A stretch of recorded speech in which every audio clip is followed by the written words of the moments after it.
各位朋友，大家好，我是两岸同舟公益传媒智库的执行长张立奇。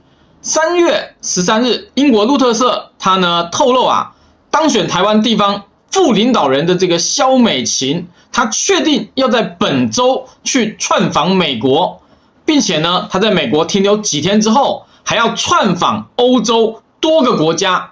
那么萧美琴她去美国，她有没有特殊任务呢？认为你不能这样子讲，她是不是特殊任务啦？我说第一个，她要去美国收拾细软她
方面的陆委会邱泰山和海委会的管碧玲，他闯祸啦。这个祸闯了之后还解决不了，那现在怎么办？把事情闹大了，台湾方面的海巡署他也无能为力来解决的时候，只能让台军方来解决。他必须在这个事情他没有回头路，他不可。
信心。